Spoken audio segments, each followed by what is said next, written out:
Bientôt, j'espère. Mon billet idéologique. Ça Je le passe dois. tellement. C'est l'automne, c'est le temps des pommes. C'est Voyons. déjà bon. C'est le fun, le temps des pommes? On salue les gens qui vous regardent sur TikTok présentement. Non, c'est pas le fun, le temps voyons. des pommes. Quelle calamité, quelle tradition débile, presque aussi débile que la circoncision ou la tradition d'embrasser la personne à côté quand on échappe sa steakette de bœuf dans la fondue chinoise. Faut-tu être fou dans la tête? Tu fais 1 heure de char pour aller faire la file à Rougemont avec 12 000 autres personnes qui cherchent un sens à leur vie pour cueillir toi-même des pommes que tu pourrais avoir à la moitié du prix chez Provigo. Cueillir des pommes pour gratis, ça c'est du bénévolat, mais payer pour en plus, savez-vous comment j'appelle ça? Non. De l'esclavage. Mes enfants sont allés aux pommes aujourd'hui. C'était tellement cute. Hein? Ça ne me surprendrait pas que ce soit la compagnie des Indes orientales qui a inventé ça, l'autocueillette. Seulement un tyran peut avoir pensé à quelque chose d'aussi machiavélique. Pas pour rien que Mussolini, on disait qu'il était haut comme 3 pommes. voyons. CQFD, hein? Ils nous prennent vraiment pour des imbéciles. Avez-vous vu les noms des vergers? Non? J'en ai vu un qui s'appelle Yvan des pommes. Le verger, Ben, c'est pas fou. Yvan des pommes. Yvan, il te vend des pommes, mais c'est toi le cave qui écueille. Yvan, il est mort de rire. Il y a un autre verger qui s'appelle, écoutez bien ça, Tarapata pomme.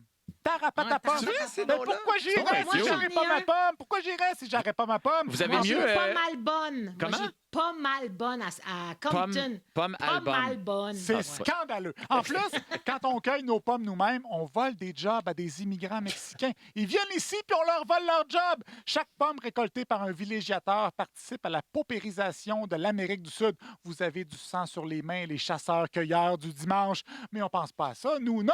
On va là se faire arnaquer avec le sourire. Si au moins c'était des carottes qu'on cueillait, faudrait se pencher. Puis là, on se rendrait peut-être compte qu'on se fait entuber. D'ailleurs, c'est bizarre hein, que l'autocueillette, ce soit juste pour les petits fruits tout mignons. Moi, je vais être impressionné le jour où ils vont organiser l'autocueillette de patates ou de navets. On en fait quoi de nos dégueulasses navets? Pas assez conformes aux standards de beauté? Fruits de légumes racines! C'est tellement absurde en plus. On veut vivre la vie de campagne, mais on le fait en talons hauts puis en robe à paillettes. Parce que c'est surtout pour ça qu'on le fait, hein, pour faire des photos avec notre téléphone Apple dans la montagne avec une pomme dans la gueule, juste pour flasher sur notre Instagram. YOLO! Regardez comment je croque dans la vie! Ben, je m'excuse, ma belle, mais tu croques surtout dans des insecticides. Ça rentre-tu dans ta petite tête de lobo, ça?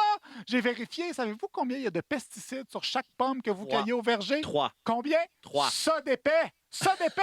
Allô, le cancer de l'estomac? Allô, l'herpangine buccale? Allô, Jérôme au condylome? Mais on est quand même attiré par les vergers, hein, parce que c'est rendu que c'est juste des pommes fraîchement cueillies qui sont mangeables. Les pommes shootées aux stéroïdes qu'on retrouve à l'épicerie, c'est un peu comme l'émission L'île de l'amour. Tu regardes ça puis tu te dis, hey, c'est donc bien beau, ça. Mais quand tu y goûtes, il n'y a rien qui se passe. C'est comme manger une boule de farine avec de la peinture rouge dessus. Puis c'est vide, cette affaire-là. Hein? Il y a 52 calories dans une pomme. 52. C'est comme manger de l'air. Il y en a 257 dans un Big Mac.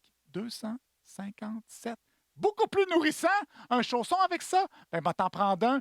D'abord que j'ai pas besoin de le cueillir moi-même. Ah, mais les fruits, c'est bien meilleur pour la santé qu'un Big Mac. Je m'en compote le pommier. Les Big Mac, ils m'élivent dans mon char. Pas besoin de risquer ma vie pour aller cueillir le délicieux pain blanc. Pas besoin de poser ma blonde dans un arbre à boulettes de steak avec. Sérieusement, là, dans l'histoire, la pomme, ça n'a pas servi à grand-chose, à part quand t'es tombé sur la tête d'Isaac Newton. Puis encore là, ça aurait pu être une noix de coco ou une chure de goéland. Ça aurait fait la job pareil. Vous en faites quoi de Guillaume Tell? La pomme est arrivée au Québec F. au 17e siècle. Ça, c'est Louis Hébert, un apothicaire qui a ramené ça de Normandie. Ça veut dire quoi? Si vous avez répondu, ça veut dire que c'est un fruit de colonisateur. Vous avez la bonne réponse. Bullseye, comme dirait Guillaume Tell, une espèce envahissante. Cancel la pomme! D'ailleurs, là, on s'entend que le dicton « une pomme par jour éloigne le médecin pour toujours », c'est de la grosse bullshit inventée par les apothicaires à la solde des big fruiteries, ça. Ça ressemble au discours anti-vax. Pas besoin de vaccin. Moi, je suis en santé, je mange des pommes. Je tomberais pas d'un pomme d'apprendre qu'Anne Cassabonne se soigne avec la croustade.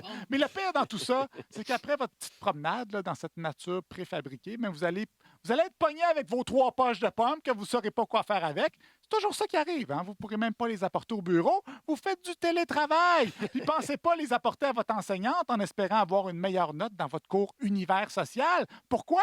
Mais parce que personne ne fait ça dans la vie, à part d'un film. Je pense que même Émilie Bordelot aurait été insultée qu'on tente de l'acheter avec une pomme. Elle voulait pas croquer dans une pomme, Émilie. Elle voulait sortir de sa relation toxique.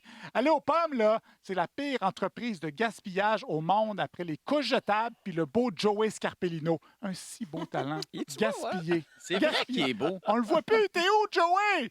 Les pommes vont pourrir dans votre bac à compost. Elles vont faire plein de petits verres blancs puis aller. Puis là, vous allez crier quand vous allez ouvrir votre bac. Ah, des verres blancs! Vous savez ce qu'il y a de pire que de trouver un verre dans une pomme? Trouver 2 verres? Trouver une moitié de verre dans une pomme. Et je vous souhaite que ça vous arrive si vous continuez cette mascarade. Boycottons les pommes! Ah ben, je vous remercie beaucoup, Olivier. J'ai très hâte au